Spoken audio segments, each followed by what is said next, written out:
అందరూ చేతులు జోడించి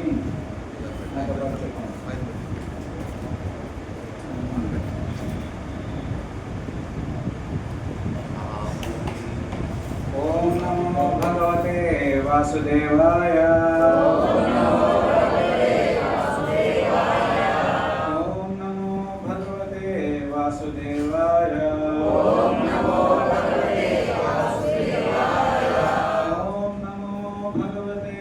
వాసుదేవాయ. నారాయణం నమస్కృత్యం నరం చైవ నరోత్తమం దేవీం సరస్వతిం వ్యాసం తతో జయముదీరయే. నష్టప్రాయేషు భద్రేషు నిత్యం భాగవత సేవయా భగవతి ఉత్తమ శ్లోకే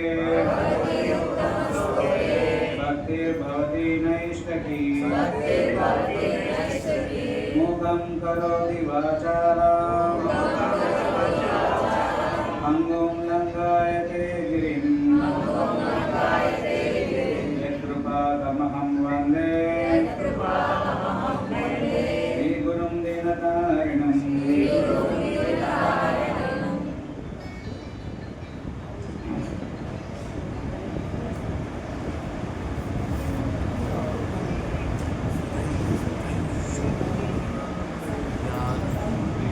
భగవద్గీత యథాతథము అధ్యాయం 7 శ్లోకం 20. నాతో పాటు చెప్పండి. కామైః తైః సుతా జ్ఞానాః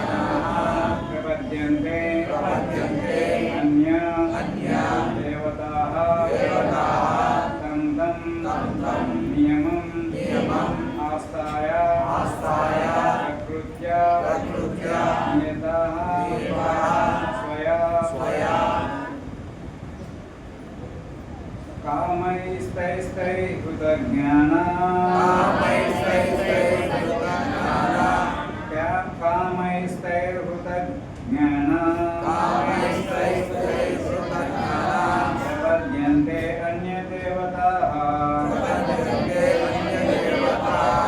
प्रपद्यन्ते अन्यदेवताः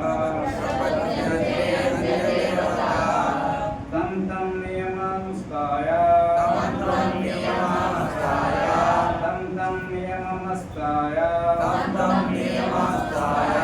प्रकृत्या नियता स्वया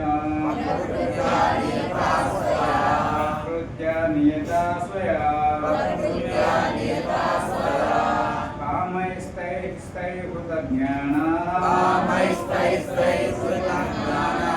प्रपद्यन्ते अन्यदेवताः तं तं नियममस्ताय प्रकृत्या नियता स्वया कामैस्तैस्तैर्हृतज्ञाना प्रपद्यन्ते अन्यदेवताः तं तं नियममस्ताय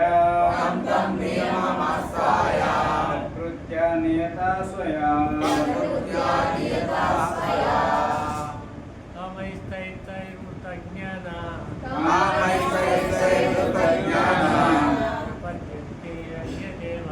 प्रपद्यन्ते अन्यदेवता तं तं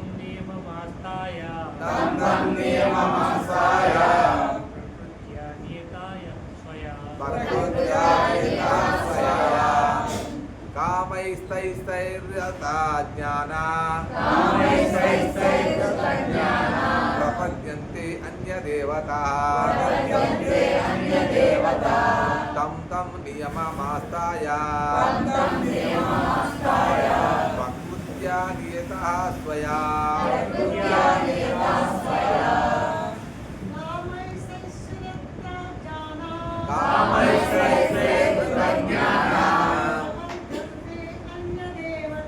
प्रपद्यन्ते अन्यदेवताः तं नियममस्ताय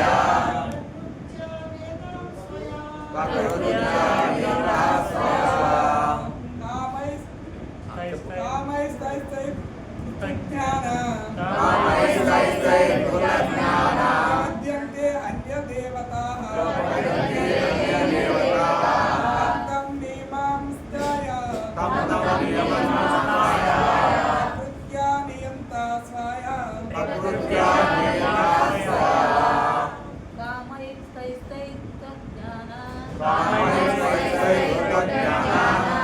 प्रपद्यन्ते अन्यदेवताः प्रपद्यन्ते अन्यदेवताः तं नियममस्ताय तं नियममस्ताय प्रकृत्या नियता स्वया प्रकृत्या नियता स्वया कामैस्तैस्तैर्हृतज्ञाना प्रपद्यन्ते अन्यदेवताः प्रपद्यन्ते अन्यदेवताः तं तं नियममस्ताय तं नियममस्ताय प्रकृत्या नियता स्वया प्रकृत्या नियता स्वया कामैस्तैस्तैर्हृतज्ञाना प्रपद्यन्ते अन्यदेवताः तं नियममस्ताय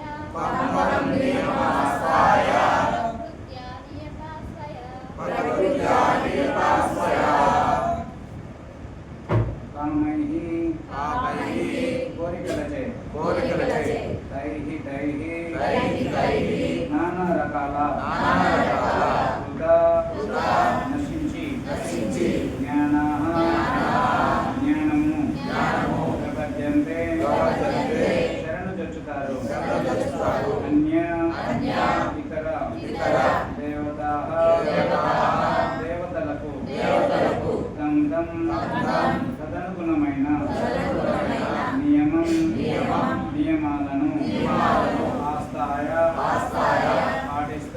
పాటిస్తూ ప్రకృత్య స్వభావముచే నియంత్రించబడి స్వయా తమ అనువాదము మరియు భాష్యము శ్రీ భగవద్గీత వారిచే భౌతిక వాంఛలచే బుద్ధి అపహరింపబడిన వారు దేవతలకు శరణుజొచ్చి తమ స్వభావాలను అనుసరించి ప్రత్యేకమైన పూజా నియమాలను అనుసరిస్తారు. భాష్యం నేను చదువుతాను, మీరు శ్రద్ధగా వినండి. సమస్త భౌతిక కల్మశాల నుండి బయటపడిన వారు భగవంతునికి శరణుజొచ్చి అతని భక్తియుత సేవలో నెలకొంటారు. భౌతిక కల్మషము పూర్తిగా శుభ్రపడనంత వరకు వారు స్వభావరీత్యా అభక్తులే. కానీ భౌతిక వాంఛలు ఉన్నవారైనా భగవంతుని ఆశ్రయించిన వారు బాహ్య ప్రకృతిచే మరీ ఎక్కువగా ఆకర్షితులు కారు. సరి అయిన లక్ష్యాన్ని దరిచేరే కారణంగా వారు తొందరగానే కామము నుండి బయటపడతారు. మనిషి విశుద్ధ భక్తుడై సమస్త భౌతిక వాంఛల నుండి విడబడిన భౌతిక వాంఛలతో నిండి ఉన్న భౌతిక కల్మషం నుండి ముక్తిని కోరిన అన్ని స్థితులలో వాసుదేవునికే శరణుజొచ్చి అతనిని అర్చించాలని శ్రీమద్ భాగవతంలో ఉపదేశించబడింది. భాగవతంలో 2వ స్కందము 3వ అధ్యాయము 10 ఇది ఇలా చెప్పబడింది. అకామాః సర్వకామో వా మోక్షకామా ఉదారధి తీవ్రేణ భక్తి యోగేన యజతే పురుషం పరం. ఆధ్యాత్మిక భావాన్ని కోల్పోయినట్టి అల్పబుద్ధి జనులు కోరికలు వెంటనే తీరడానికి దేవతలను ఆశ్రయిస్తారు. సాధారణంగా అటువంటి వారు అల్పగుణాలలో తమోగుణము రజోగుణము ఉన్న కారణంగా దేవదేవుని దరికి చేరరు. అందుకే వారు నానా రకాల దేవతలను ఆరాధిస్తారు. దేవతార్చన నియమాలను అనుసరిస్తూ వారు సంతుష్టులవుతారు. దేవతారాధకులు చిన్న కోరికలచే ఆకర్షితులై పరమ లక్ష్యాన్ని ఏ విధంగా చేరుకోవాలో తెలుసుకోలేరు. కానీ భగవద్భక్తుడు తప్పు ద్రోవ పట్టడు. వివిధ ప్రయోజనాలకు వివిధ దేవతారాధన, ఉదాహరణకు రోగికి సూర్యోపాసన ఉపదేశించబడింది. వేద సాహిత్యంలో ఉపదేశించబడిన కారణంగా కొన్ని ప్రయోజనాలకు భగవంతుని కంటే దేవతలే ఉత్తమమని అభక్తులు అనుకుంటారు.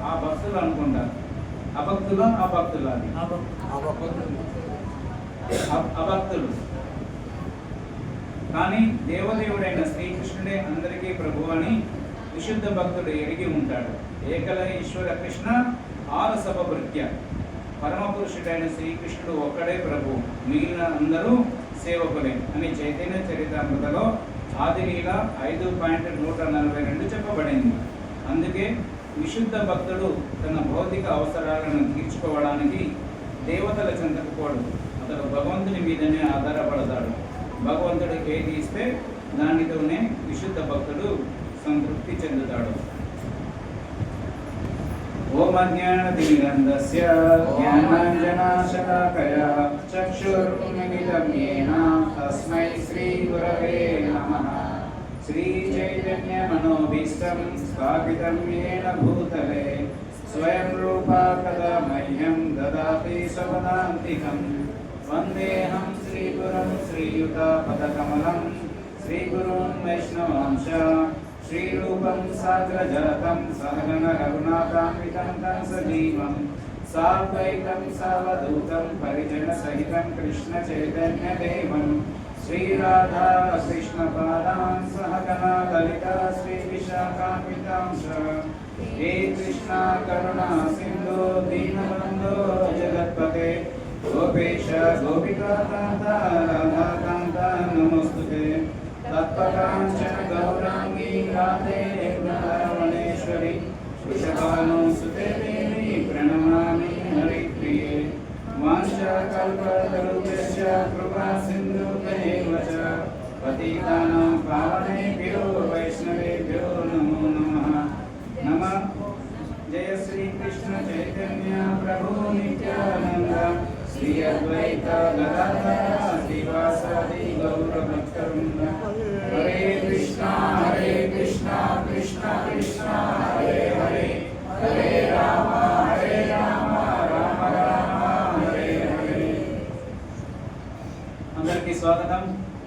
ప్రతి ఆదివారం కూడా ఇస్కాన్ ఖమ్మంలో భగవద్గీత ప్రవచన చర్చలు జరుగుతూ ఉంటాయి. సో ఈరోజు మనం 7వ అధ్యాయంలోని 20వ శ్లోకాన్ని చర్చించుకోబోతున్నాం.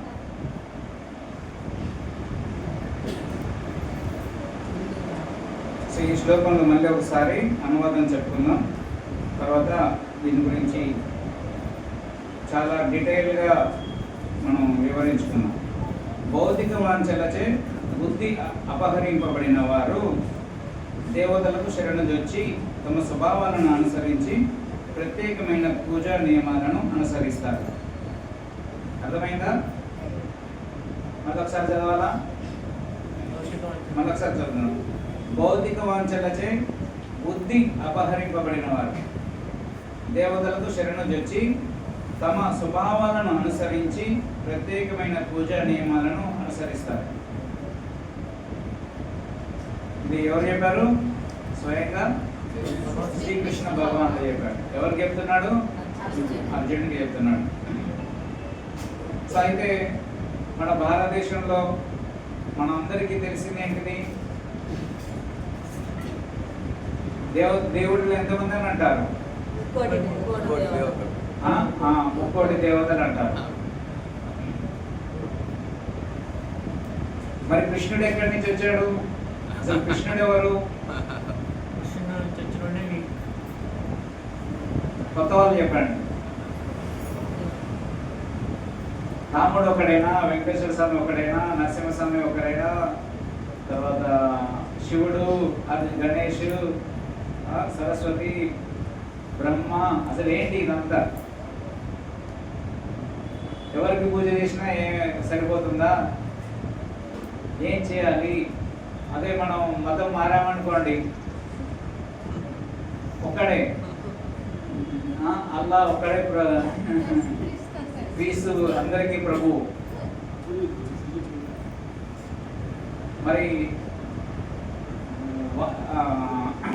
మొన్న ఒక 9వ తరగతి అబ్బాయి ఫోన్ చేసి అడిగాడు అనమాట. అంటే వాళ్ళకి వేరే ఏవైనా, ఇప్పుడు మనం అందరం ఏంటి, స్వర్గానికి వెళ్దాం లేకుంటే దేవుడి దగ్గరికి వెళ్దామని అంటారు. మరి వాళ్ళకి వాళ్ళ దేవుడు ఎక్కడ ఉంటాడు? సో ఆ మతం వాళ్ళు ఎక్కడికి వెళ్తారు తర్వాతకి? అందరూ ఒకటే దగ్గరికి వెళ్తారు. వా ముస్లిం ఇక్కడైతే ఇక్కడ ఏదో కొట్లాడుకుంటున్నాం, ముస్లిం నేను హిందూ అని అనేసి. మరి అందరూ దేవుడి దగ్గరికి పోతారు అంటున్నారు. మరి ఆ దేవుడు ఎక్కడ ఉంటాడు? ఆ దేవుడి అసలు ఏమన్నా స్పష్టత ఉందా? ఇన్ని చెప్పి అందరు మా ఉన్నదే కిందంత బుర్ర అని ఆ బుర్రని తలకాయ కొట్టేస్తున్నారు, బుర్ర వల్ల కొట్టేస్తున్నారు. సో అందుకనేసి అసలు దేవుడే వద్దు, శుభ్రంగా తిందాం, తిరుగుదాం, ఎంజాయ్ చేద్దాం. ఇవన్నీ ఎందుకు? మళ్ళీ ఏది చేస్తే ఏమవుతుందో.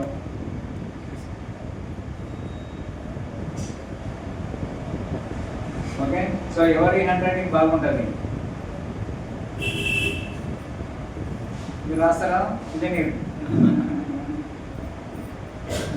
రాస్తారా? ఇక్కడ రాండి సార్, మీరే సీనియర్.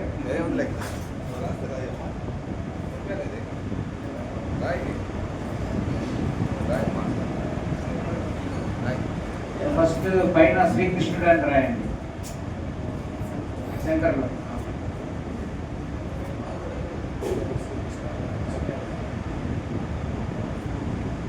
సో ఆయన రాసే లోపు మనం ఏం చేద్దామంటే, అందరు అంటారు విష్ణువు నుంచి ఎవరు వస్తారు?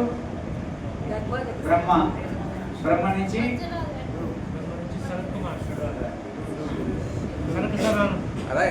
శ్రీకృష్ణుడు. శ్రీకృష్ణుడు అయినా. సో మన తెలుగు వాళ్ళం కాబట్టి శ్రీకృష్ణుడు అని రాయండి, అందరినీ సంతృప్తి పడుతున్నాం. ఇక్కడ నుంచి కదా అండి సృష్టి ఆరంభమైంది, మళ్ళీ మీరేమో కృష్ణుడు అంటారా అని అనేసి అంటారు కదా.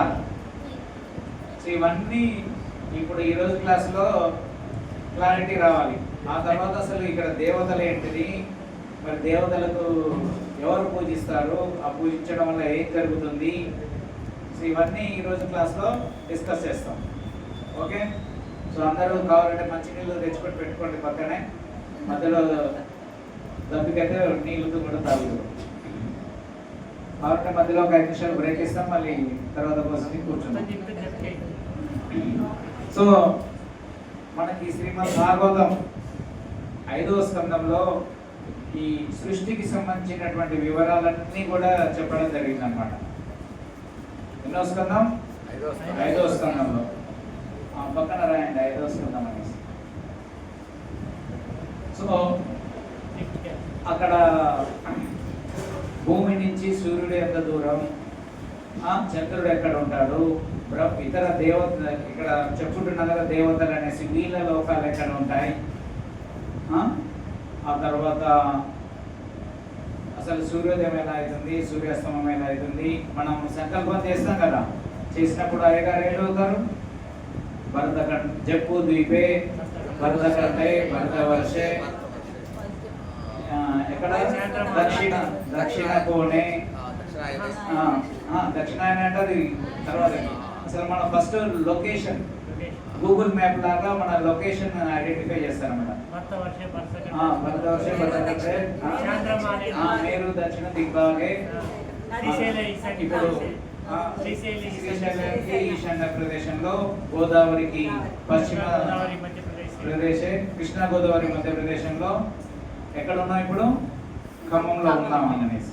సో ఇవన్నీ కూడా వర్ణన చెప్పడం జరిగింది అనమాట. అసలు మేరు పర్వతం ఏంటి, అది దానికి దక్షిణ దిగ్భాగం భరతఖండం ఎక్కడ ఉంటుంది అని అనేసి. సో అవన్నీ దానికంటే ముందుగా మనకి విష్ణు, అసలు ఈ బ్రహ్మాండాన్ని విష్ణువు సృష్టించాడు అనేసి. ఓకే, సో ఆ విష్ణువు కంటే ముందు ఇంకా ఏమేమి ఉంటుంది అని అనేసి భాగవతంలో కూడా చెప్పడం జరిగింది. జనరల్గా మన అందరికీ కూడా తెలిసింది ఏంటంటే కేవలం ఇక్కడ వరకే అనమాట. విష్ణు ఉంటాడు, విష్ణు నుంచి బ్రహ్మ వస్తాడు, బ్రహ్మ నుంచి శివుడు వస్తాడు, విష్ణువు పరిపాలన చేస్తాడు, బ్రహ్మ సృష్టికర్త, శివుడు వచ్చేసి లయకర్త. ఇంకా దానికంటే ముందుకేమో అది కూడా వస్తుంది, అది రాపిస్తాం. సో ఇంతవరకే తెలుసు అనమాట. సో భాగవతంలో ఏంటంటే ముందు విషయాలను కూడా చెప్పడం జరిగింది. సో అక్కడ ఏమని వర్ణిస్తున్నారంటే ఫస్ట్ శ్రీకృష్ణుడు అనేవాడు ఉంటాడు. సో బ్రహ్మ సంహితలో కూడా బ్రహ్మ ఏమని చెప్పాడు మొదటి శ్లోకంలో? ఈశ్వర పరమకృష్ణ సచ్చిదానంద విగ్రహ గోవింద సర్వకారణ కారణం. అంటే అన్ని కారణాలకి అన్నిటికీ మూలం ఎవరు? శ్రీకృష్ణుడు. ఎవరు చెప్తున్నారు? బ్రహ్మ చెప్తున్నాడు. అంటే ఈ ప్రపంచాన్ని సృష్టించిన ఆయన చెప్తున్నాడు. అసలు దీన్ని మనం అనుకునేటువంటిగా విష్ణువు కానీ లేకుంటే బ్రహ్మ కానీ శివుడు కాదు, దీనికి కారణం ఎవరు? శ్రీకృష్ణుడు అని అనేసి. సో మనం అందుకనేసి మనం అక్కడి నుంచి వస్తాం అనమాట. శ్రీకృష్ణుడి కింద ఏమైతుందంటే 4 చతుర్వ్యూహాలు వస్తాయి, 4 విష్ణువులు వస్తారు. సో కింద 4 యారోస్ పెట్టేసి ప్రద్యుమ్న, సంకర్షణ్, అనిరుద్ధ.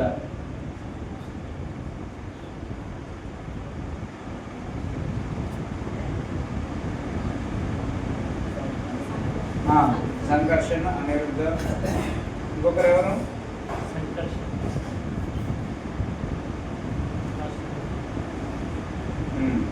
వస్తే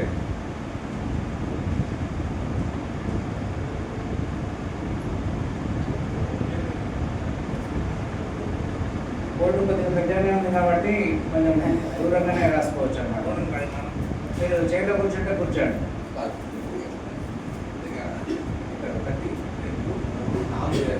అందరు గౌరవం అందరూ తీర్చుకోవాలి. దీనికి కాబట్టి ఇల్లు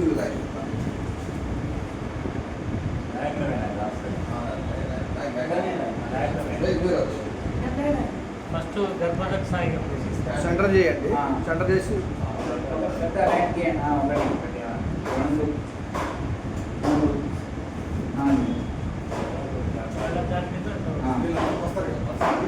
రాయండి. ఇంకా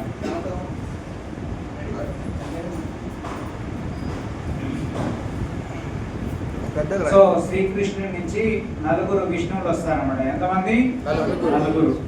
సో వాళ్ళలో ఒకరు ప్రద్యుమ్నుడు, రెండవది సంకర్షణ, 3 అనిరుద్ధ, 4 వాసుదేవ.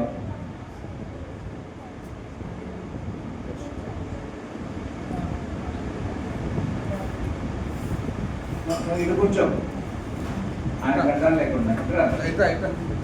అలా కూర్చో. సో ఈ ఇప్పటి వరకు క్లారిటీ వచ్చిందిగా. మళ్ళీ ఈ ఒక్కొక్క విష్ణువు కింద 3 విష్ణువులు వస్తారు. రాయండి. ఒక్కొక్కరి కింద మళ్ళీ 3 విష్ణువుల పేర్లు రాయండి.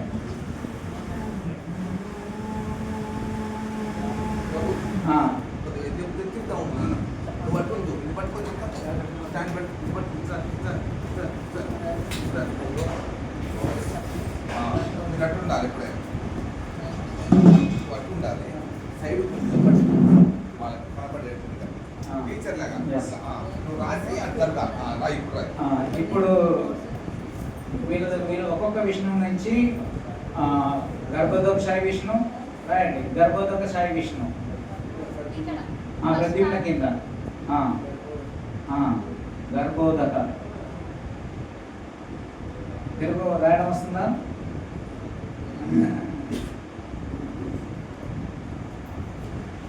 కింద భావత్వం శనివారం షాయి గర్భోదక షాయి శనివారం సాగారు కరెక్టే. అది తర్వాతకి గర్భోదక తర్వాత క్షీరోదక షాయి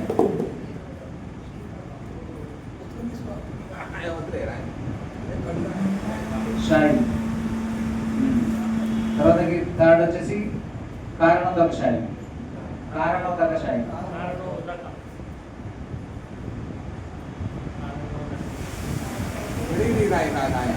అంతే. ఫోటో తీసుకుంటారు ఉంటుంది.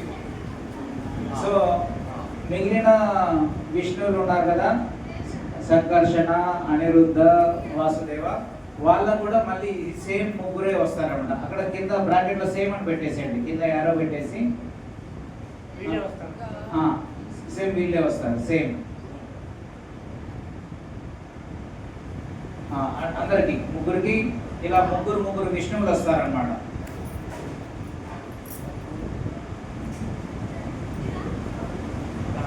కాబట్టి కింద 3 విష్ణు అని రాయండి. అంటే దానికి అర్థం కావడానికి 3 విష్ణువులు 3 విష్ణు అని రాయండి. సో ఇప్పుడు అర్థమైంది కదా ఇంతవరకు. సో ఇప్పుడు ఈ 3 ఎవరు అనేది మళ్ళీ మనం తెలుసుకోవాలి. పాల సముద్రం. క్షీర అంటే ఏంటి? పాలు. ఉదక అంటే నీరు. సో ఆ సముద్రంలో ఎక్కడైతే పాలు ఉంటాయో దాన్ని క్షీరోదక అంటారు. సో ఆయన పాల సముద్రంలో పడుకునే విష్ణు పేరు క్షీరోదక సాయి విష్ణు. సో ఆయన నాభి నుంచి ఎవరు వస్తారు? బ్రహ్మ వస్తాడు అన్నమాట. సో బ్రహ్మ వచ్చిన తర్వాత బ్రహ్మ ఏం చేస్తాడు? సృష్టిస్తాడు. సో సృష్టించినప్పుడు కాజల్ ఓషన్ అంటారు. కారణోదక సాయి విష్ణు. ఓకే. సో ఈ కారణోదక సాయి ఒక్కొక్క బ్రహ్మాండంలో ఉంటారన్నమాట. ఇక్కడ క్షీరదాయక సముద్రం, క్షీరదక సాయి ఉంది కదా, పాల సముద్రం అని రాయండి కింద. క్షీర ఓకే, అక్కడ పాల సముద్రం. సో అక్కడ పాల సముద్రంలో పడుకున్నటువంటి విష్ణు ఎవరు? క్షీరదక సాయి విష్ణు. మళ్ళీ ఆ విష్ణువు ఒక బ్రహ్మాండాన్ని సృష్టిస్తాడు కదా, అది ఆ బ్రహ్మాండాన్ని కాజల్ ఓషన్ అంటే కారణ సముద్రం అంటారు. ఆ కారణ సముద్రంలో ఉండేటువంటి విష్ణు ఎవరు? కారణోదక సాయి విష్ణు. కారణోదక సాయి విష్ణు రాస్తారు కదా, అది కారణ సముద్రం అని రాయండి దాని కింద. అంటే ఇది బ్రహ్మాండంలో ఉంటారు. గర్భోదక సాయి విష్ణు. కాజల్ ఓషన్ అది ఇంగ్లీష్ లో. కాజల్ ఓషన్ అంటారు. ఆ మూడింటికి విష్ణు రాయ్. గర్భోదక సాయి విష్ణు అని రాయ్. గర్భోదక సాయి విష్ణు అని రాయండి అర్థం కావడానికి. మళ్ళీ తెలియదు కదా. క్షీరోదక సాయి విష్ణు అని లైక్ ఆడ విష్ణు ఓకే దాంట్లో వస్తున్నాయి. ఇప్పుడు గర్భోదకశాయి విష్ణు ఉన్నారు. సో ఈ గర్భోదకశాయి విష్ణు ఎవరని అంటే అందరి హృదయాలలో పరమాత్మగా ఉంటాడు కదా ఆయన. గర్భ ఉదకం, గర్భం అంటే ఏంటి? ప్రెగ్నెంట్. సో పొట్టలో ఉండేటువంటి విష్ణు అన్నమాట.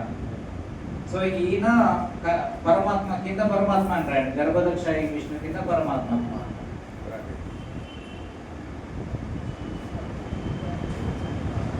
సో క్షీరోదకశాయి విష్ణువు రాశారు కదా, ఆయన నాభి అని రాసి కిందికి యారో కొట్టేసి కిందికి యారో తీయండి. యారో కొట్టిన తర్వాత నాభి, ఆ యారో పక్కన నాభి రాయండి. అక్కడ కదా, అక్కడ ఆ గీత పక్కన ఆ గీత గీసారు కదా, దానికి పక్కనే అదే వరుస అదే లెవెల్ గీత పట్టకుండా జస్ట్ ఆ గీతకి పక్కనే స్టార్టింగ్ తోటి నాభి అని రాయండి. పైకి ఇక్కడ గీత ఉందా, ఇక్కడ నాభి అని రాయండి. అక్కడ సో కింద బ్రహ్మాన్ని రాయండి.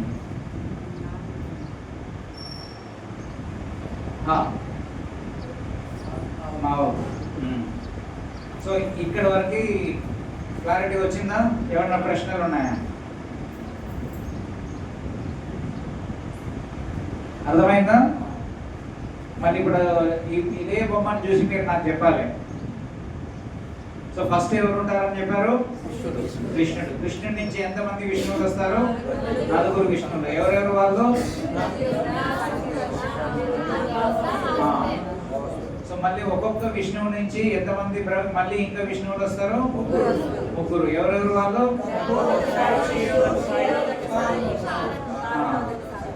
వీళ్ళు వస్తారు. సో క్షీరోదకశాయి విష్ణువు యొక్క నాభి నుంచి ఎవరు వస్తారు? బ్రహ్మ వస్తాడు. సో ఇప్పటి వరకు ఇక శివుడు లేడు, సూర్యుడు లేడు, చంద్రుడు లేడు, ఇంద్రుడు లేడు, వరుణుడు లేడు, ఎవరు లేరు. ఇంత సృష్టి జరిగింది, బ్రహ్మ అవతరించేంత వరకు కూడా ఎవరు లేరు. అర్థమైందా? ఎవరికైనా డౌట్స్ ఉన్నాయా? ఇప్పుడు బ్రహ్మ ఏం చేస్తాడంటే ఆయన 1000 సంవత్సరాల పాటు తపస్సు చేస్తాడు. ఎన్ని సంవత్సరాలు? 1000 సంవత్సరాలు. ఇప్పుడు భక్తి శాస్త్రం వాళ్ళు చెప్పండి, బ్రహ్మ ఎన్ని సంవత్సరాలు బ్రతుకుతాడమ్మా? అవన్నీ అడగలేదు. బ్రహ్మ ఎన్ని సంవత్సరాలు జీవిస్తాడు? 100 సంవత్సరాలు. బ్రహ్మ 100 సంవత్సరాలలో ఒక రోజు ఎంత? 2 కల్పాలు కలిపితే ఒక రోజు. కల్పం అంటే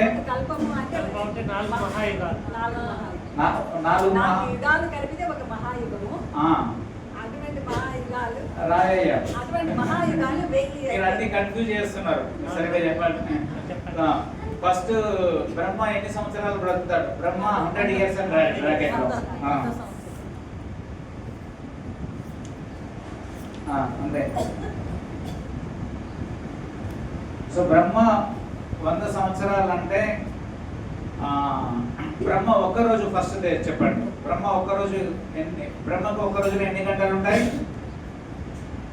24 గంటలు, పగలు రాత్రి. అంతే కదా? మనకి ఎలాగైతే పగలు రాత్రి ఉంటుందో ఆయన కూడా పగలు రాత్రి ఉంటుంది. అయితే ఆయన పగలు మన పగలు ఎన్ని గంటలు ఉంటాయి? 12 గంటలు. కానీ బ్రహ్మ పగలు ఎన్ని గంటలు ఉంటాయి? 1000 మహాయుగాలు. రాయండి, పగలు రాత్రి అని రాయండి. బ్రహ్మ కింద పగలు రాత్రి, జస్ట్ పగలు దాని కింద రాత్రి. కింద రాత్రి రాయండి. ఇక్కడ మళ్ళీ పగలు పక్కన చాలా రాసేది ఉంటుంది. పగలుకి చాలా స్టోరీ ఉంది. ఓకే, పగలు ఇప్పుడు 12 గంటలలో చెప్పండి ఎన్ని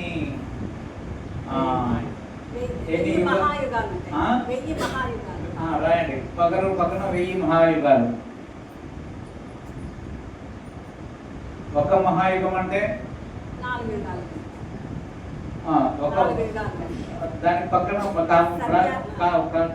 కామా పెట్టేసి మళ్ళీ ఇక్కడ కింద పక్కన రాయండి. అట్లా ఇటు పక్కన రాయండి. మహాయుగం అని రాయండి. ఒక మహాయుగం.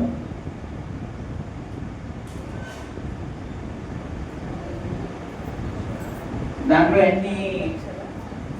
ఎన్ని యుగాలు ఉంటాయి? నాలుగు యుగాలు. మీరు పదాలు ముందు వెనక పెట్టద్దు. మళ్ళీ మీరు ఒకసారి 4 మహా అనే వరకు అది మారిపోతుంది అన్నమాట. సో ఒక మహాయుగంలో 4 యుగాలు ఉంటాయి. కింద మహాయుగం యారో కిందకైనా పక్కకైనా దాంట్లో 4 యుగాలు. ఆ యుగాల పేర్లు రాయండి. సత్యయుగం,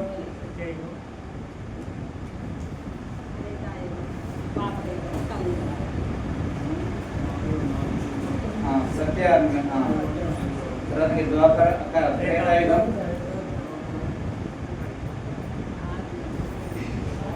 తర్వాత ద్వాపరయుగం, కలియుగం,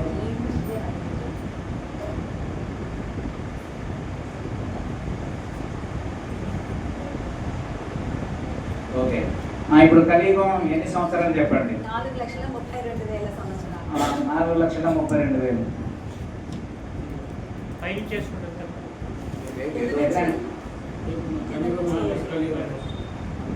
32,000. 3 సున్నాలు. ఫోన్లు వాడి మనకి రాయడానికి కష్టమైపోతుంది. దానిపైన ద్వాపరయుగం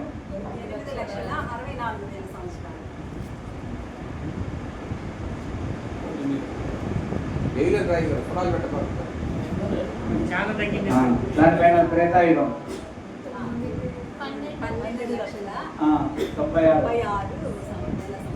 12,96,000 సంవత్సరాలు. పైన త్రేతాయుగం 96,000.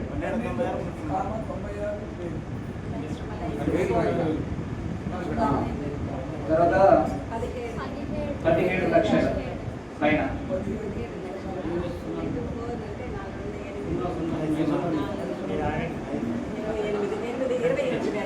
17,28,000. 28,000 కొట్టేసి 28,000 అయ్యింది. మధ్యలో 2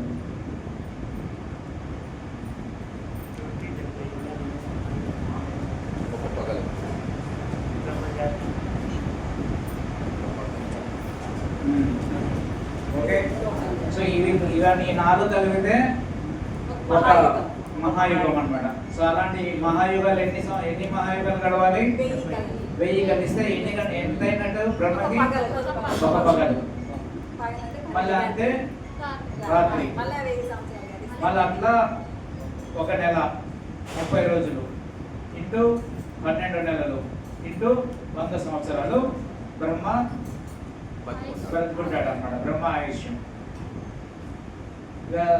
ఇవన్నీ కూడిన తర్వాతకి 1000 వేసేసి మళ్ళీ దానికి 12 2 సార్లు 24 అని మల్టిప్లై చేసి మళ్ళీ 30 మల్టిప్లై చేసి మళ్ళీ 365 రోజులు తర్వాత 100 సంవత్సరాలు వేస్తే ఈ బోర్డు సరిపోదు ఆ సున్నాలు పెట్టడం.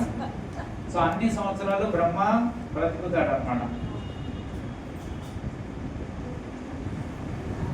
అర్థమైందా? ఏదో వట్టి కథలు చెప్తున్నారు అనుకున్నారా? సో ఇదంతా కూడా వర్ణన ఉందన్నమాట. సో ఇన్ని సంవత్సరాలు ఉన్నప్పుడు ఆయన ఏం చేస్తాడో ఒక 1000 సంవత్సరాలు తపస్సు చేస్తాడు అనమాట. ఎన్ని సంవత్సరాలు? 1000 సంవత్సరాలు. సో అలా 1000 సంవత్సరాలు తపస్సు చేసినప్పుడు ఆయనకి ఒక శబ్దం వినిపిస్తుంది. అసలు దీనికంటే ముందు అనమాట తప అనే శబ్దం వినిపిస్తుంది. అప్పుడు ఆయన ఒక 1000 సంవత్సరాలు తపస్సు చేస్తాడు. సో అలా 1000 సంవత్సరాలు తపస్సు చేసిన తర్వాతకి కృష్ణుడు ఉన్నాడు కదా. సో ఆయన సౌండ్ ధ్వని రూపంలో ఆయనకి ఆదేశం ఇస్తాడనమాట. నౌ లెట్ యూ క్రియేట్ అనేసి. అంటే ఇప్పుడు సంస్కృతంలో చెప్తారు, అది తెలుగులో ఇంగ్లీష్లో చెప్తున్నాను. ఇప్పుడు నువ్వు సృష్టించండి అనేసి, మీరు సృష్టించండి అనేసి. సో అప్పుడు ఆయన సృష్టిస్తాడు అనమాట. సో మొదట ఎవరు వస్తారు? ఫస్టే సనత్ కుమార్లా. అసలు బ్రహ్మకి ఫస్ట్ ఎవరు పుడతారు? నారదుడు. Yes, yes. నాకు తెలీదు.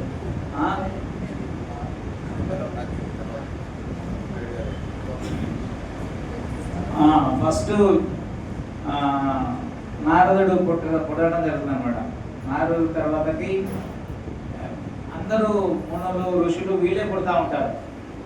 సనక తర్వాత సనక సనాదులు వీళ్ళంతా. సో వీళ్ళందరూ పుట్టిన తర్వాతకి కూడా ఆయన అసలు ఆయన ఏం చేయాలి? బ్రహ్మ సృష్టి చేయాలి. అయితే పుట్టిన వాళ్ళందరూ ఏమంటున్నారు? మేము పెళ్లి చేసుకోవాలని అంటున్నారు. అనేవారికి ఇక బ్రహ్మకి బాగా కోపం వస్తుంది అన్నమాట. సో ఆ కోపంలో నుంచి వచ్చిన వాడు ఎవరు? కోపం నుంచి వచ్చింది ఎవరు? రుద్రుడు అన్నమాట. ఓకే, సో ఇలా శివుడు, రుద్రుడు అంటే మళ్ళీ ఆయన కూడా శివుడి యొక్క ఒక అంశం అన్నమాట, ఒక రూపం అన్నమాట. సో 11 ఎంతమంది? 11 రుద్రుల 11 మంది రుద్రులు ఉంటారు. మళ్ళీ ఆ రుద్రులలో శివుడు అనే వాళ్ళు ఉంటారు. సో అదంతా మళ్ళీ డిఫరెంట్ స్టోరీ అన్నమాట. సో మనం అంత డీటెయిల్గా వెళ్ళాల్సిన అవసరం లేదు. సో శివుడు జన్మిస్తాడు. ఆ తర్వాతకి మను పుట్టడం జరుగుతుంది అన్నమాట. మను పుట్టడం జరుగుతుంది అన్నమాట. సో మను పుట్టిన తర్వాతకి అప్పుడు బ్రహ్మ చెప్తాడు నువ్వు సృష్టించామని అనేసి. సో ఆ మనువు నుంచి ప్రజాపతులు వస్తారు. ఎవరు వస్తారు?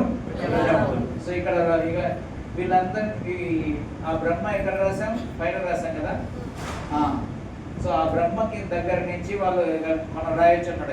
గుర్తుపెట్టుకోండి, నారదుడు, తర్వాతకి సనత్ కుమారులు, బ్రహ్మ, తర్వాతకి సరస్వతి కూడా బ్రహ్మ నుంచే వస్తుంది. సో వీళ్ళందరూ పుట్టిన తర్వాతకి మనువు వస్తాడు. మనువు నుంచి ప్రజాపతులు వస్తారు. సో ఈ కాలక్రమంలో మిగిలిన దేవతలందరూ కూడా సృష్టించడం జరుగుతుంది. ఓకే, కొద్దిసేపు కూర్చోండి. ఇంకా ఇంతవరకు క్లారిటీ వచ్చిందా? సో ఫస్ట్ ఎవరుంటారు? శ్రీకృష్ణుడు. శ్రీకృష్ణుడు నుంచి ఎంతమంది విష్ణువులు వస్తారు? 4 విష్ణువులు. వాళ్ళ పేర్లు ఏంటివి?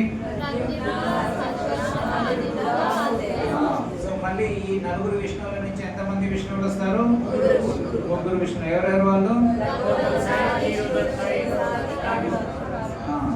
సో మళ్ళీ ఆ విష్ణువు నుంచి ఏ విష్ణువు నుంచి బ్రహ్మ వస్తాడు?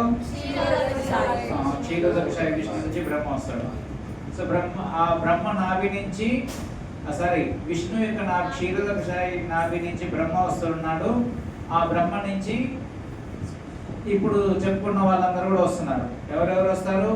నారదముని, ఇంకా చాలా మంది మునులు, ఋషులు, తర్వాతకి సనత్ కుమారులు, ఆ తర్వాత రుద్రుడు, ఆ తర్వాత చివరి మను తర్వాత ప్రజాపతి. సో దక్షుడు ఎవరు? ప్రజాపతి. సో మనకి స్ట్రైక్ కావాలన్నమాట. అంటే ఎక్కడికి? దక్షుడు కూడా బ్రహ్మ నుంచి వచ్చిన వాళ్ళు. ఆ తర్వాత మనువులు ఎవరెవరు ఉన్నారు? మనువులు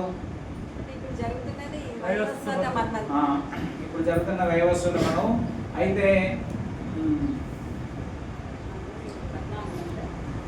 ధ్రువ మహారాజు ఉన్నారు కదా, వాళ్ళ నాన్నగారి పేరు ఏం పేరు?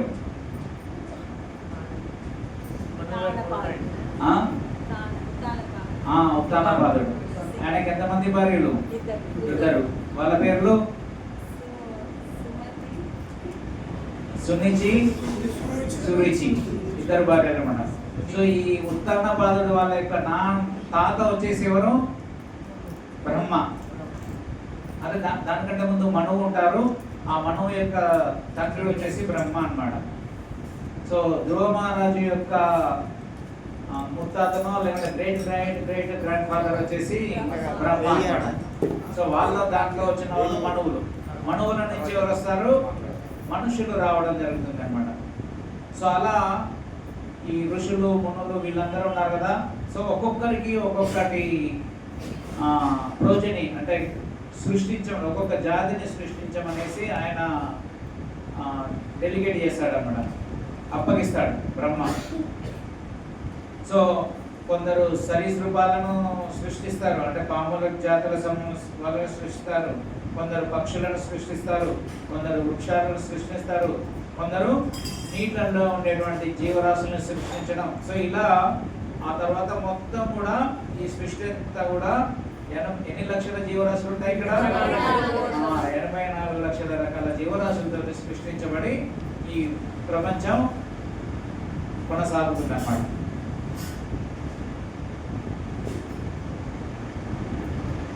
సో ఇప్పుడు మనం శ్లోకానికి వద్దాం. కామైస్తైస్తైర్హృతజ్ఞాన అంతం నియమామస్తాయ ప్రకృత్యానేత స్వయా. సో ఇక్కడ చెప్పేది ఏంటంటే ఈ దేవతలు అనేవాళ్ళు బ్రహ్మ చేత సృష్టించబడ్డారు కదా. దేవతలు వీళ్ళు దేనికోసం సృష్టించబడ్డారంటే ఈ ప్రపంచాన్ని నడిపించడానికి లేదా ఈ ప్రపంచాన్ని పరిపాలించడానికి. ఇప్పుడు ఖమ్మంని మేనేజ్ చేయాలి కదా, ఖమ్మం టౌన్. సో దీంట్లో ఏ డిపార్ట్మెంట్స్ ఉంటాయి? Municipal department, electricity department, police department, తర్వాత రోడ్స్, బిల్డింగ్, వాటర్ డిపార్ట్మెంట్. ఇలా మనకి ఏవేవి అవసరాలు ఉన్నాయో ఆ అవసరాలకు సంబంధించినటువంటి డిపార్ట్మెంట్స్ అన్నీ కూడా ఉంటాయి.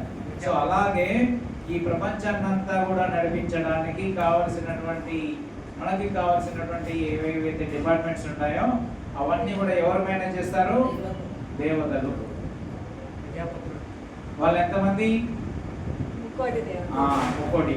ఈ 84 లక్షల జీవులని మేనేజ్ చేయడానికి లేదా వాళ్ళ అవసరాలు తీర్చడానికి లేదా వాళ్ళకి కావాల్సింది చూసుకోవడానికి ఎంతమందిని పెట్టారు? ఇన్ఛార్జీలు 3 కోటి వాళ్ళని పెట్టారన్నమాట. 3 కోట్ల. ఎస్. సో ఇప్పుడు వరకైతే క్లారిటీ వచ్చింది కదా.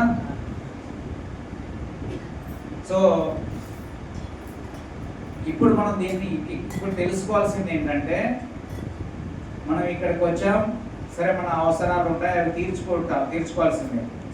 కానీ ఇప్పుడు మనం ఎక్కడ ఉన్నాం? ఈ భౌతిక ప్రపంచంలో ఉన్నాం, భూలోకంలో ఉన్నాం. సో ఇక్కడి నుంచి మనం ఎక్కడికి వెళ్ళాలి? తిరిగి భగవంతుని దగ్గరికి వెళ్ళాలి. సో ఆ భగవంతుని దగ్గరికి వెళ్ళాలి అంటే భగవంతున్నే ప్రార్థించాలి, పూజించాలి, ఆరాధించాలి. కానీ ఇక్కడ మనం అంతా ఏం చేస్తున్నాం?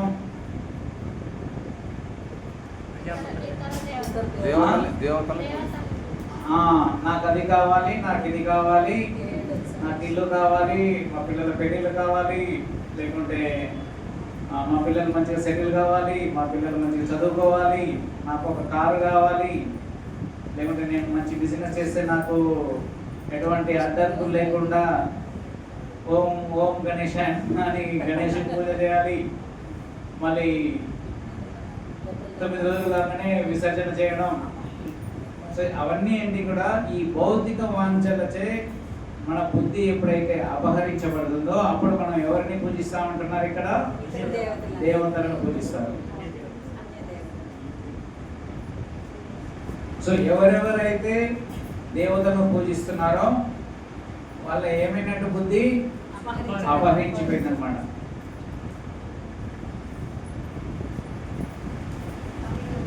ఇంకా ఏం చేస్తారంట? ఆ దేవతలకు శరణు జడ్జి తమ స్వభావాలను అనుసరించి ప్రత్యేకమైన పూజా నియమాలను అనుసరిస్తారు. ఓకే. సో అందుకనేసి శివమాల వేసినప్పుడు ఒక డ్రెస్, అయ్యప్ప మాల వేసినప్పుడు ఇంకొక డ్రెస్, దుర్గా మాల వేసినప్పుడు ఇంకొక డ్రెస్, హనుమాన్ మాల వేసినప్పుడు ఇంకొక డ్రెస్. ఇంకేమన్నా ఉన్నాయా? సో ఇట్లా ఎవరి దానికి ఏ దానికి ఆ జెండా పట్టుకోవడం అన్నమాట. సో ప్లేస్ ఆ ప్రత్యేకమైన పూజలు చేసేసి అబ్బా మేము భక్తి చేస్తున్నాం, లేకుంటే నియమగా ఉంటాం నిష్ట అట్లా ఇట్లా అని అనేసి అనుకుంటారనమాట.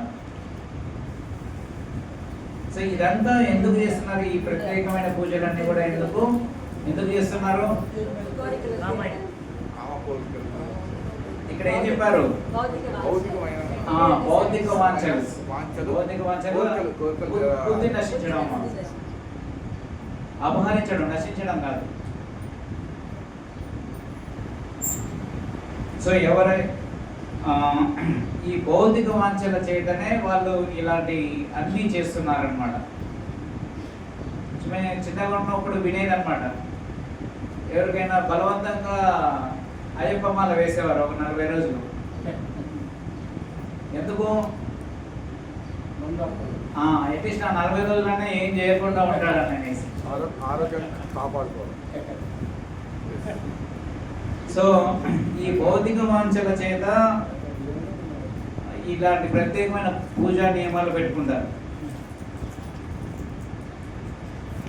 సో దీనికి ఎగ్జాంపుల్స్ ఇవ్వండి. ఎవరు దేవతలను పూజిస్తున్నారు? క్లాసికల్ ఎగ్జాంపుల్స్ చెప్పాలి. మన హిస్టరీలో, చరిత్రలో ఒక అద్భుతమైనటువంటి ఉదాహరణలు ఇవ్వండి. మళ్ళీ కొంతసేపు మీరు నిలబడాలి కదా, మీ టైం వచ్చింది. పక్కన రాయండి. దేవతలను పూజించేవారు. ఒక గీత కొట్టేసైనా అడ్డంగా ఇది సపరేట్ లాగా.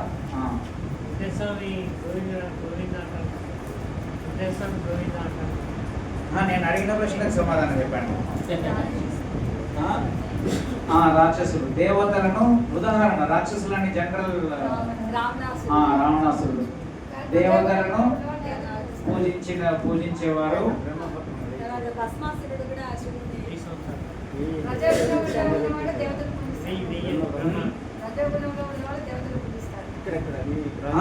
నేను అడిగిన ప్రశ్న ఏంటంటే దేవతలను పూజించే వారి యొక్క ఉదాహరణలు ఇవ్వండి. 2 మార్క్స్ క్వశ్చన్. కింద రాయండి. హిరణ్యకశిపుడు, వీళ్ళిద్దరి గురించి మనం చెప్తున్నాం ఈరోజు.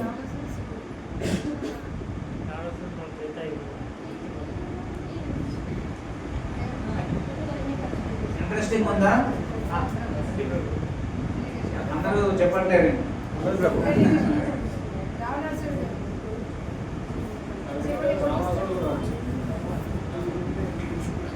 రావణాసురుడు రాశారా?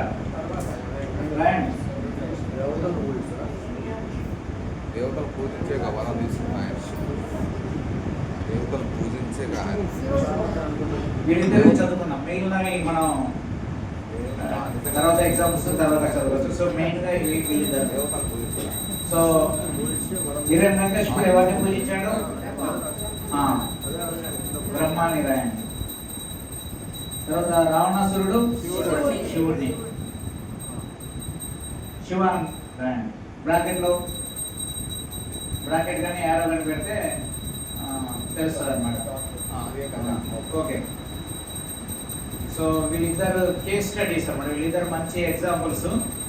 సో వాళ్ళ ఏం చేశారు, దాని నుంచి ఏం పొందారు, ఆ తర్వాత ఏం జరిగింది అనేసి చెప్పుకుందాం. మహావతార్ నరసింహ ఎంతమంది చూశారు? మీరు చూడలేదా?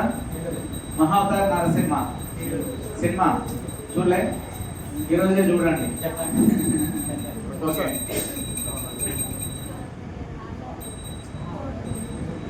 సో హిరణ్యకశిపుడు, ఇది కూడా భాగవతంలో వస్తుంది అన్నమాట. హిరణ్యకశిపుడి గురించి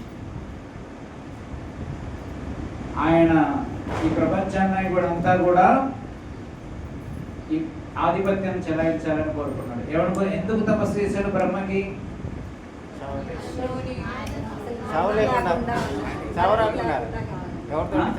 ఒకటి చావు రాకుండా, ఇంకా మరణం లేకుండా. నేనే రాజుని, నేనే దేవుణ్ణి, నా ఆధిపత్యం ఆధిపత్యం నా కంట్రోల్లో ఉండాలని. ఉండాలి. సో ఇది భౌతిక భాష అన్నమాట. యాక్చువల్గా మనం అందరం కూడా ఏమని కోరుకోవాలి? ఈ భౌతిక జగత్తు నుంచి ఆధ్యాత్మిక జగత్తుకు వెళ్ళాలని కోరుకోవాలి. ఇది ఒక్కటే కోరాల్సినటువంటి కోరిక, ఇది ఒక్కటే భౌతిక కోరిక కాదు. ఇది కాకుండా మనం ఏది కోరుకున్నా కానీ భౌతిక కోరికే. అర్థమైందా?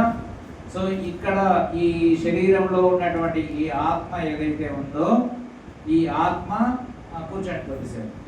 సో ఈ ఆత్మ ఈ భౌతిక ప్రపంచం నుంచి ఆధ్యాత్మిక జగత్తుకు వెళ్ళడం అనేది మన కోరిక అయి ఉండాలి. ఇదే పరమ లక్ష్యం, ఇదే మనం చేయాల్సినటువంటి పని. సో ఇది కాకుండా మనం వేరేది ఏది కోరినా కానీ అదేమైతుంది? భౌతిక వాంఛ అవుతుంది అన్నమాట. ఎలాగైతే హిరణ్యకశిపుడు ఈ ప్రపంచానికి ఆధిపత్యం చెలాయించాలన్నా, లేకుంటే మరణం కావాలన్నా, మరణం లేకుండా ఉండాలనేసి బ్రహ్మకు తపస్సు చేశాడు. బ్రహ్మకు ప్రత్యక్షం కావాలనేసి. ఓకే, సో అలా తపస్సు చేయడం వల్ల ఏమైంది? ఎన్ని సంవత్సరాలు తపస్సు చేయాల్సి వచ్చింది? 1000 సంవత్సరాలు తపస్సు చేశాడు హిరణ్యకశిపుడు. చేసిన తర్వాత ఏమైంది? బ్రహ్మ ప్రత్యక్షమయ్యాడు. బ్రహ్మని వరం అడిగాడు. ఏమని వరం అడిగాడు? నాకు మృత్యువు లేకుండా ఉండాలి అన్నాడు. డైరెక్ట్ ఇంకా మిగిలిన ఏమొద్దు, మృత్యువు చేయిస్తే అన్ని సంపాదించవచ్చు. మనం ఏం చేస్తాం? మనం ఏదో చిన్న చిన్న కోరికలు కోరుకుంటాం, నాకు అది కావాలి, ఇది కావాలి. సో కానీ హిరణ్యకశిపుడు వన్ షాట్ అన్ని ఎంతో మన తెలుగులో ఉండవు, ఒక దెబ్బకి 2 పిట్టారు. సో అన్ని మళ్ళీ దేవతలు గీవతలు ఏం లేదనమాట. నాకు అపార్ట్మెంట్ కావాలన్నా లేక కారు కావాలని ఇవేం లేవు. నాకు మృత్యువు లేకుండా చేయి, మిగిలినవన్నీ నేను చూసుకుంటాను. నా ఎంత సంపాదించాలో సంపాదించుకుంటాను. సో ఇది ఆయన కోరుకున్నటువంటి భౌతిక వాంఛ అన్నమాట. సో అప్పుడు బ్రహ్మ ఏమన్నాడు? ఇప్పుడు చెప్పాను కదా ఎన్ని సంవత్సరాలు బ్రహ్మ బ్రతుకుతాడు అనేసి. ఇన్ని సంవత్సరాల తర్వాత నేను కూడా చనిపోవాల్సిందే నాయన. సో ఇప్పుడు నా దగ్గర 100 రూపాయలు ఉంటేనే కదా నేను వేరే వాళ్ళకి 100 రూపాయలు ఇచ్చేది. నాకే మరణం ఉన్నప్పుడు నేను మరణం లేకుండా నీకు ఎట్లా వరణం ఇస్తాను? అది పాసిబుల్ అవుతుందా? కాదు. సో అందుకనేసి బ్రహ్మ ఏమన్నాడు? ఇది అసాధ్యం, నేను ఇవ్వలేను అని అంటాడు. సో వెంటనే వీళ్ళ ప్రవృత్తి ఏంటిది? హిరణ్యకశిపుడి యొక్క ప్రవృత్తి ఎటువంటి స్వభావం కలిగి ఉన్నాడు? రాక్షస స్వభావం, అంటే తమ గుణము రజో గుణం లాగా. సో వెంటనే వాళ్ళు ఎట్లైనా చేసి క్రూపుడుగా ఆలోచిస్తారు కదా, తెలుగులో ఏమంటారు? క్రూరంగా ఆలోచించాం.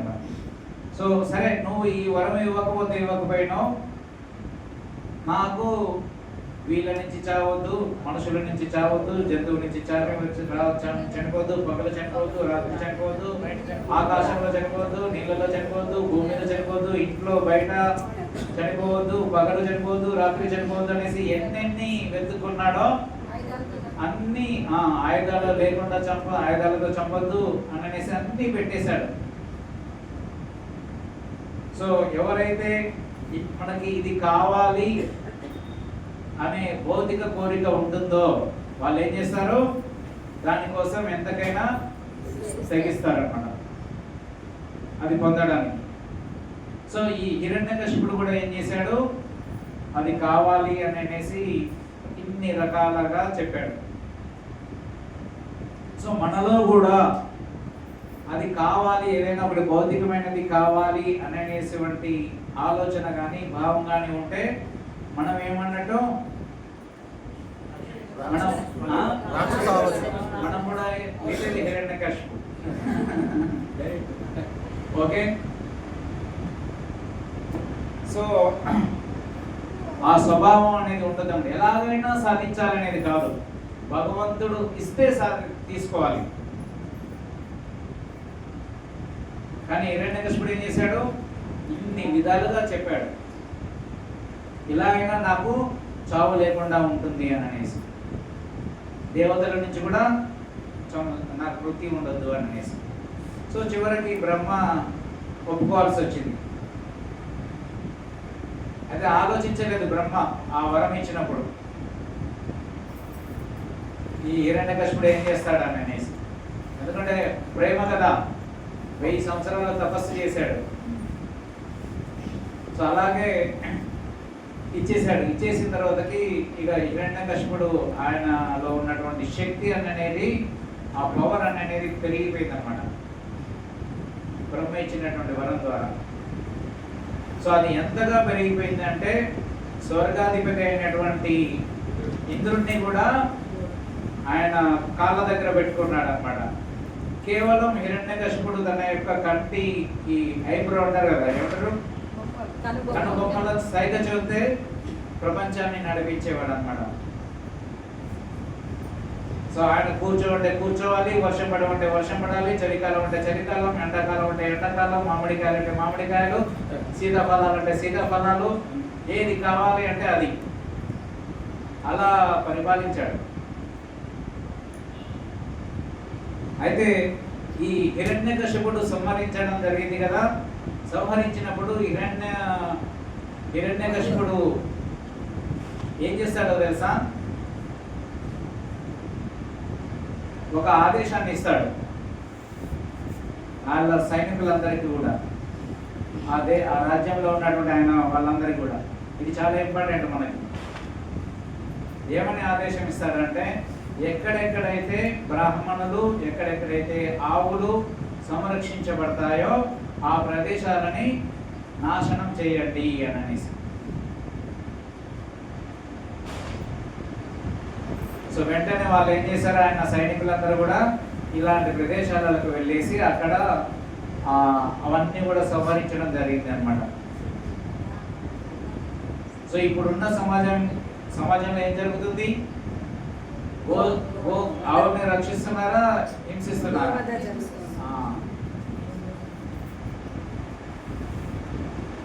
సో అది డిఫరెంట్ టాపిక్ అనుకోండి. సో ఈ హిరణ్యకశిపుడు ఆ విధంగా ఈ ప్రపంచాన్ని అంతా కూడా కంట్రోల్లో పెట్టుకునే ప్రయత్నం చేస్తున్నాడు. సో అయితే ఇలా జరిగిన తర్వాతకి విష్ణు దగ్గరికి వెళ్తాడు బ్రహ్మ. ఎక్కడ ఈ పాల సముద్రం ఉంటుంది కదా, ఆ పాల సముద్రం ఒడ్డుకు వెళ్ళేసి అందరి దేవతలు తీసుకొని వెళ్ళేసి, ఈవెన్ భూదేవి కూడా వెళ్తుందన్నమాట. వెళ్ళి, స్వామి తప్పు అయిపోయింది, ఇలా జరిగింది, ఇలా ఈ హిరణ్యకశిపుడికి నేను వరం ఇచ్చేసాను అని అనేసి. అప్పుడు విష్ణు ఏమంటారు, ఓ నో ప్రాబ్లం, మీ ప్రాబ్లంని నేను సాల్వ్ చేసేస్తాను అనేసి అంటాడనమాట.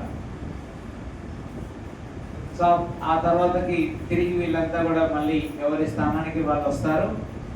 వచ్చిన తర్వాతకి హిరణ్యకశిపుడికి ఎవరు జన్మిస్తారు? ప్రహ్లాదుడు జన్మిస్తాడు. సో ఆ ప్రహ్లాదుడు ఆయన గర్భంలో ఉన్నప్పుడే ఈ భక్తినంతా కూడా నేర్చుకున్నాడు. సో అక్కడ భాగవతంలో వర్ణన వస్తుందన్నమాట. యాక్చువల్లీ ఆ శ్లోకాలు చదివితే మొన్న హైదరాబాద్లో ఒక క్లాస్ ఇవ్వాల్సి వచ్చి మళ్ళీ తిరిగేస్తున్నాం అనమాట. సో ఈ హిరణ్యకశిపుడు ఇచ్చినటువంటి ఇన్స్ట్రక్షన్స్, అందరూ ఉపదేశాలు ఇస్తారు కదా, రాక్షసులు కూడా ఉపదేశాలు ఇచ్చారనమాట ఏం చేయాలి అని అనేసి. సో మనం ఏదో ఏం చెప్పుకుంటున్నాం, ప్రహ్లాదుడు. సో ప్రహ్లాదుడు గర్భంలో ఉన్నప్పుడు ఆయన నారద ముని నుంచి వినడం జరుగుతుంది అన్నమాట భక్తి గురించి. సో అక్కడ శ్రీల ప్రభుపాదుల వారు రాస్తారు, భక్తి అనేది పుట్టినప్పటి నుంచే వస్తుంది అనేసి. అలాగే ఈ రాక్షస ప్రవృత్తి కూడా ఎప్పుడు వస్తుంది? తల్లి గర్భంలో ఉన్నప్పుడే వస్తుందట. దాంట్లో మేబీ తర్వాత నేను అది సెర్చ్ చేసి నెక్స్ట్ వీక్ షేర్ చేస్తాను. Point to point. సో ఎవడు పెద్దగా అయినాక రాక్షసులు గారు అది ఇన్బార్న్ ఇన్బిల్ట్ అన్నమాట. మనం పుట్టినప్పటి నుంచే వీడు రాక్షస గుణాలు, వీడికి మంచి గుణాలు ఉంటాయని అనేది తెలిసిపోతున్నాము, అవి డిసైడ్ చేయబడుతున్నాము. అఫ్కోర్స్ అలా రాక్షస గుణాలు ఉన్నప్పటికీ కూడా భక్తుల సాంగత్యంలో వచ్చినట్లయితే వాళ్ళు మార్పులు వస్తారు. సో ఇలా రాక్షస కుటుంబంలో జన్మించాల్సినటువంటి శిశువు గురువు యొక్క కృప ద్వారా ఆయన ఏమయ్యాడు? గొప్ప భక్తుడయ్యాడు. దేవత కుటుంబంలో భక్తుడు, విష్ణువు యొక్క భక్తుడు అయ్యాడు అనమాట. సో అలా విష్ణు యొక్క భక్తుడు అయిపోయేసి ఆయన ఈ హిరణ్యకశిపుడికే పెద్ద తలనొప్పి తెచ్చాడు అన్నమాట. ఎవరి కనుసాగేతోటైతే ఈ ప్రపంచం అంతా కూడా గడగడలాడుతూ ఉందో వాళ్ళ కొడుకే ఆయనకి తలకాయ నొప్పి తెచ్చేంత స్థితికే తయారయ్యాడు. ఎన్ని సంవత్సరాలప్పుడు? 5 సంవత్సరాలప్పుడు. ఏదో పెద్దగా అయినాక కాదు. ఇప్పుడు మనకి పిల్లలందరూ ఎప్పుడు తలనొప్పి తెస్తారు? పెద్దగా అయినాక తెస్తారు. అందరూ తెరు, కొంతమంది తెస్తారు. సో కానీ హిరణ్యకశిపుడు యొక్క పుత్రుడు 5 సంవత్సరాలప్పుడే పెద్ద తలనొప్పి తెచ్చాడు. సో మీకు అందరికి తెలుసు కదా, రీసెంట్గా చూశారు కాబట్టి సినిమాలలో అక్కడ హిరణ్యకశిపుడు ఎలాగైనా ఈ ప్రహ్లాదుని సంహరించాలి, చంపాలి అనేసి అనుకుంటాడు. కానీ ఎలాగైనా చంపలేకపోతాడు. కాల్చి చంపాలని చూస్తాడు, సముద్రాలు తోసేసి చంపాలని చూస్తాడు, ఏనుగుల చేత తొక్కించాలనేసి, పర్వతాల నుంచి తోసేయాలనేసి. అయితే మా అల్లుడిని అన్నాం అనమాట, ఓ నువ్వు కూడా భక్తుడే కదా అనేసి. అంటే భక్తున్నే. అయితే నిన్ను కూడా మంటల మీద నిలబడి కూర్చోబెడతాం, సో నిన్ను కూడా కృష్ణుడు వచ్చి కాపాడుతాడు అనేసి. అంటే అంటున్నాడు నేనంత గొప్ప భక్తుని కాదు అనేసి. ఈ క్లారిటీ ఉందనుకున్నా. సో ఆయన ప్రహ్లాద మహారాజు అంత గొప్ప భక్తుడు అన్నమాట. సో ఏం పేరు? నవీన్. సో ఇక్కడ విష్ణువుని ఆరాధించడం, తర్వాతకి దేవతలను ఆరాధించడం అనేసి ఒక టేబుల్ తయారు చేయాలి. ఒక డబ్బా కొట్టి సెపరేట్ బాక్స్ లాగా చేసేసి పెద్దది పైనుంచి కింది వరకు ఆ కార్నర్ అంతా యూజ్ చేసుకోవాలి. ఎస్,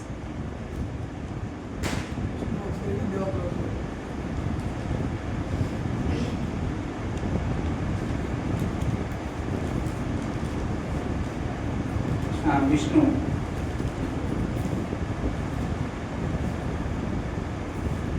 అక్కడ దేవతలు.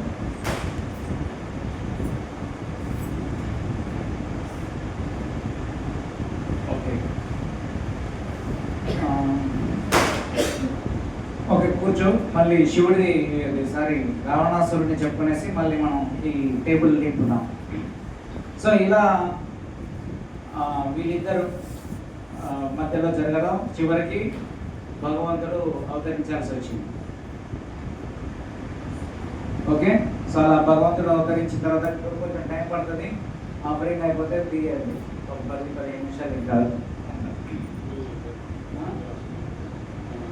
చేద్దాం. సో 10-15 నిమిషాల్లో మనం కన్స్ట్రక్ట్ చేసాము. సో ఇలా చివరికి భగవంతుడు అవతరించడం జరిగింది అన్నమాట. ఇప్పుడు మళ్ళీ రావణాసురుడి దగ్గరికి వద్దాం. సో రావణాసురుడు కూడా ఆయన ఎవరిని పూజించాడు? శివుడిని పూజించాడు. ఏం కావాలని కోరుకున్నాడు?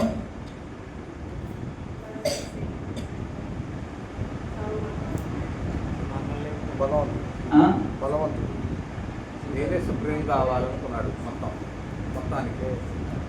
ఓకే, అదొకటి. ఇంకోటి ఆయన ఎవరు చెప్పొద్దు అనుకున్నాడు?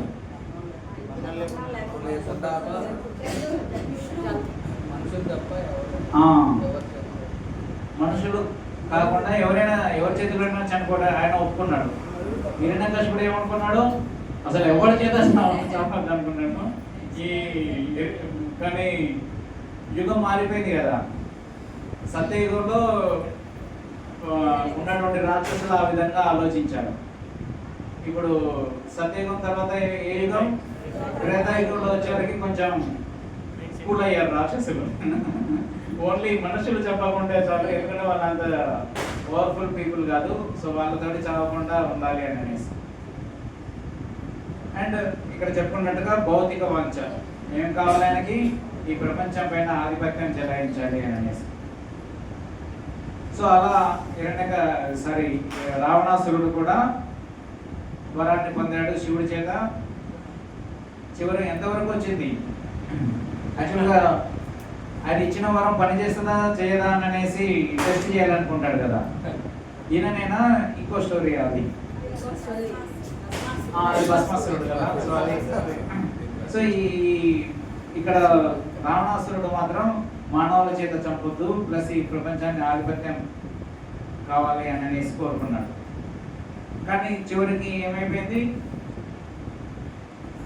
రాముడే మానవుడిగా వచ్చేసి, మానవుని రూపంలో వచ్చేసి, మానవుడిగా కాదు మానవుని రూపంలో వచ్చేసి హిరణ్యకశిపుని చంపడం జరిగింది రావణాసురుని. సో ఇక్కడ మనం 2 ఎగ్జాంపుల్స్ చూసాం. 2 ఎగ్జాంపుల్స్లలో కూడా ఎలాంటి కోరికలు ఉన్నాయి, భౌతిక వాంఛలు. సో ఇక్కడ రాక్షసుల సైడు భౌతిక వాంఛలు అని రాయండి. ఇక్కడ ఏంటంటే దేవతలను పూజించే వాళ్ళు భౌతిక వాంఛలు.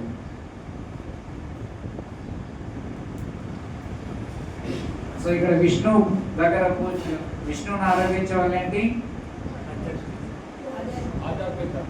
ఆధ్యాత్మికం అంటే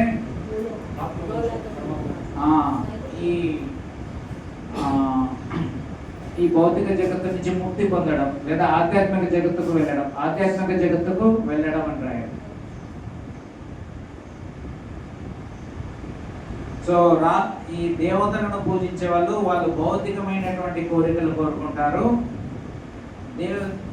స్వయంగా విష్ణువు లేదా కృష్ణుని పూజించే వాళ్ళు అనుకునే వాళ్ళు ఆధ్యాత్మికమైనటువంటి కోరిక, అదే ఈ భౌతిక గోలోక బృందావనానికి వెళ్ళడం అని అనేసి.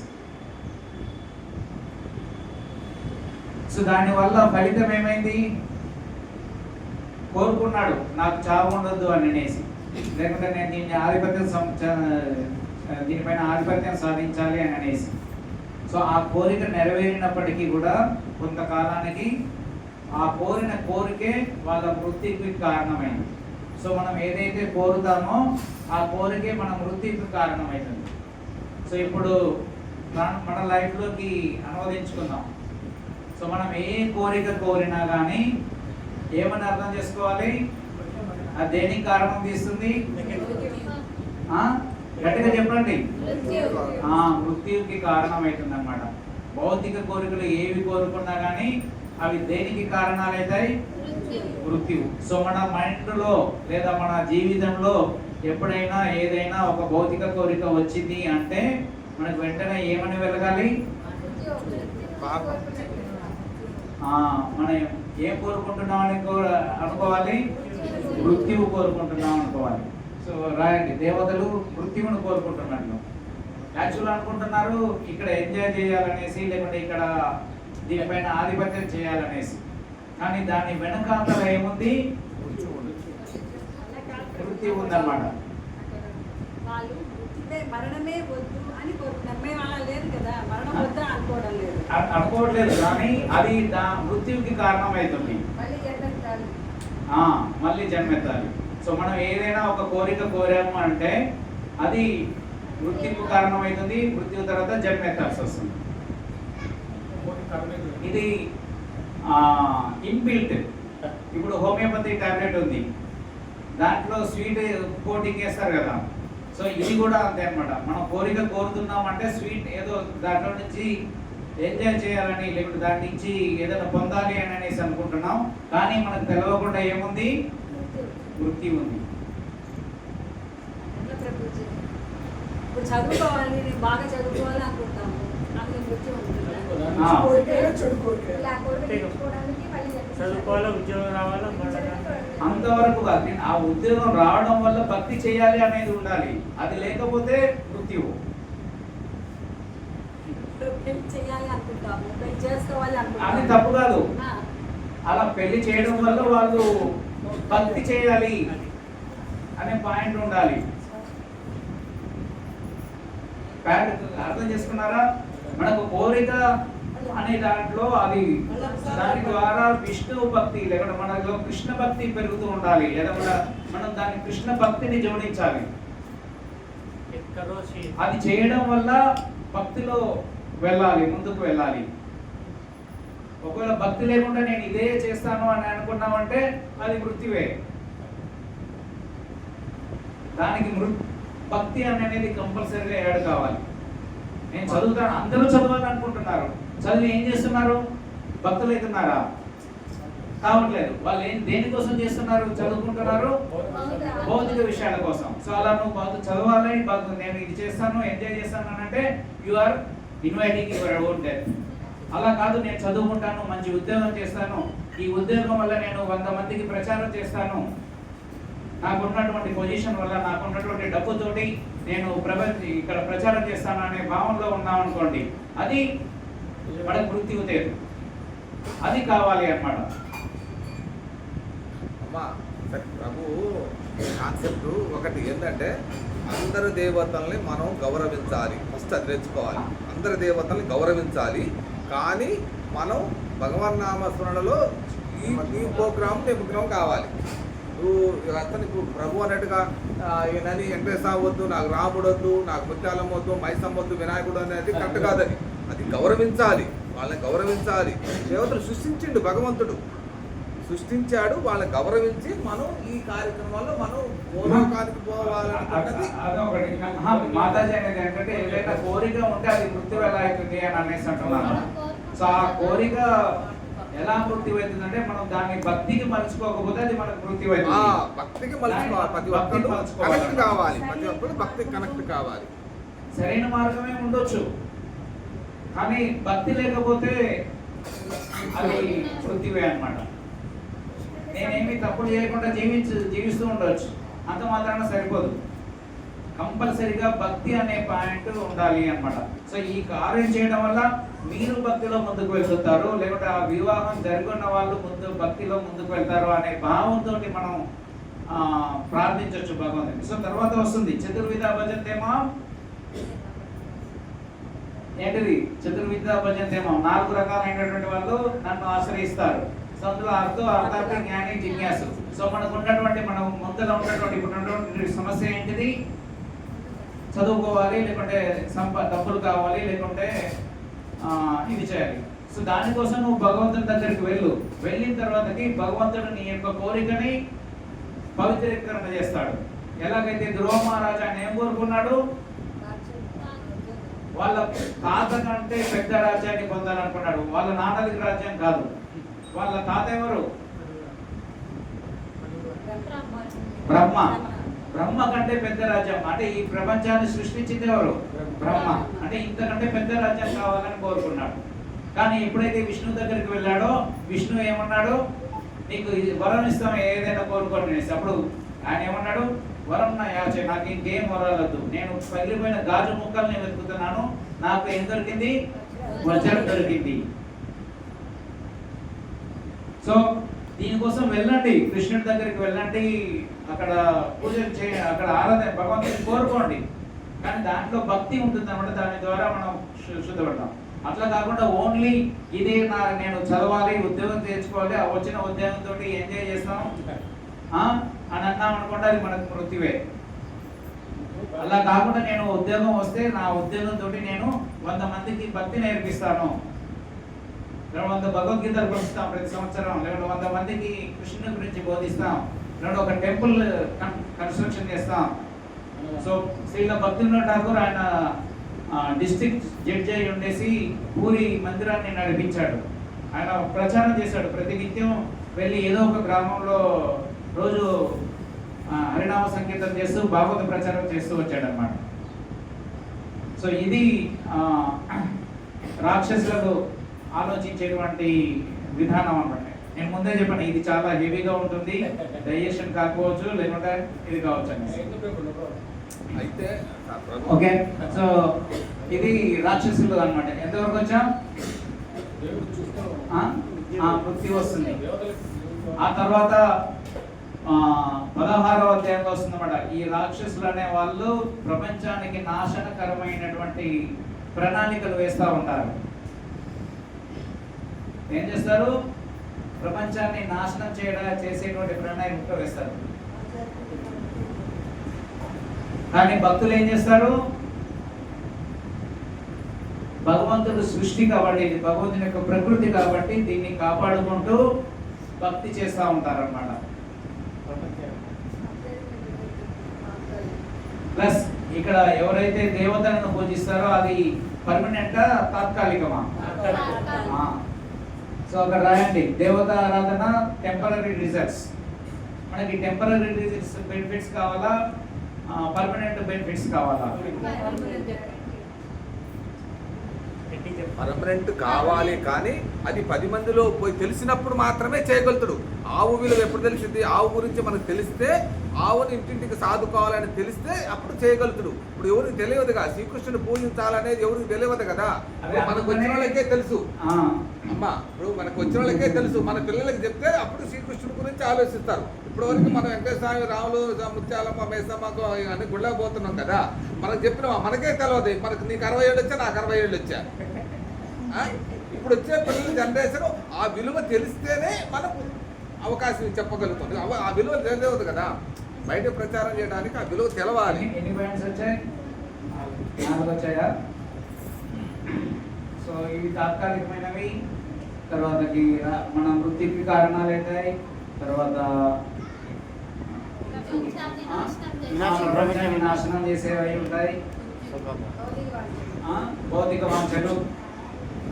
సో ఈ హిరణ్యకశిపుడి యొక్క చరిత్ర చూసినట్లయితే ఈ దేవతారాధన చేయడం వల్ల ఏం జరుగుతుంది అని అనేది క్లారిటీ వస్తుంది అన్నమాట.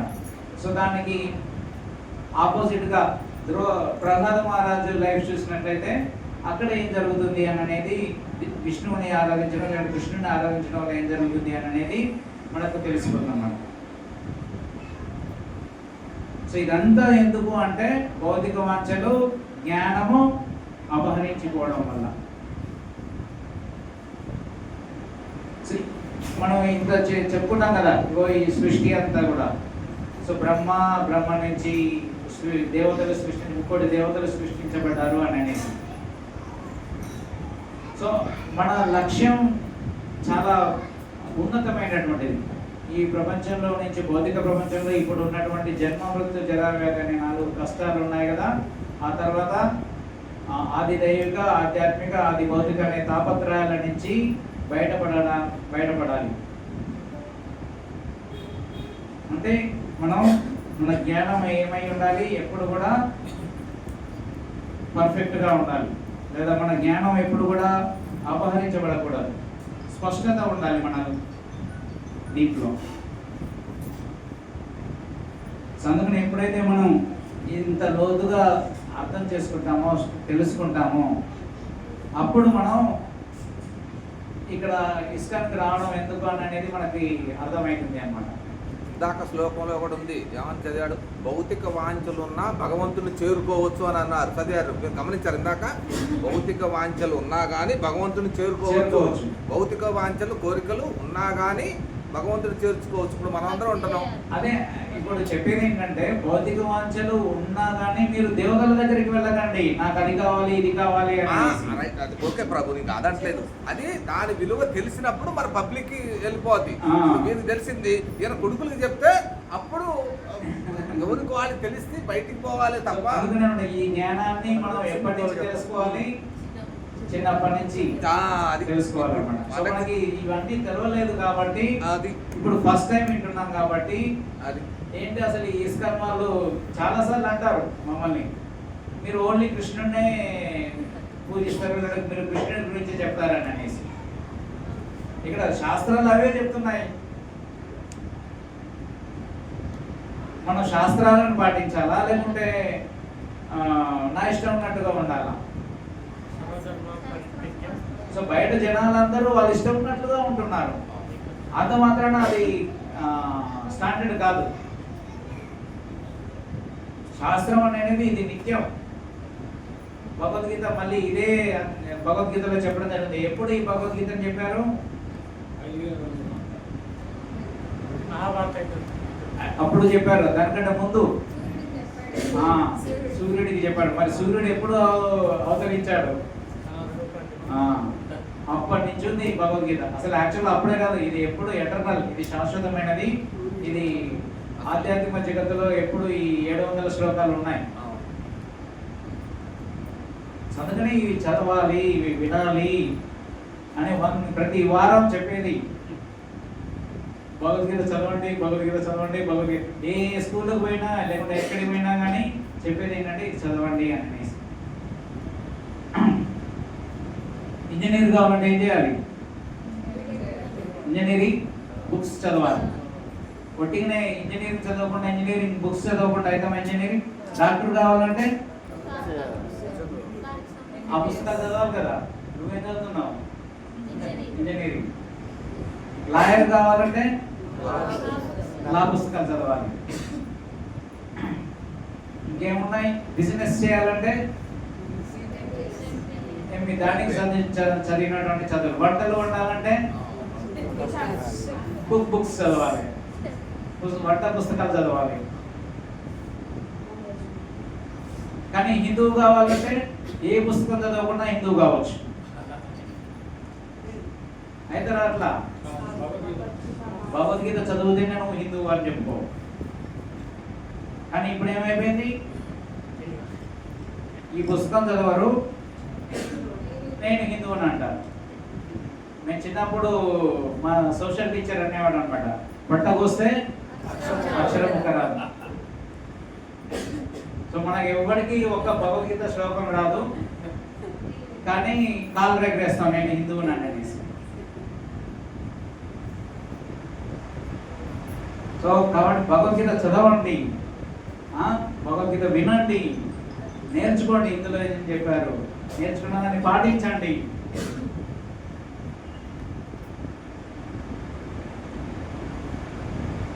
హరే కృష్ణ. హరే కృష్ణ. సో ఇది దేవత ఆరాధన.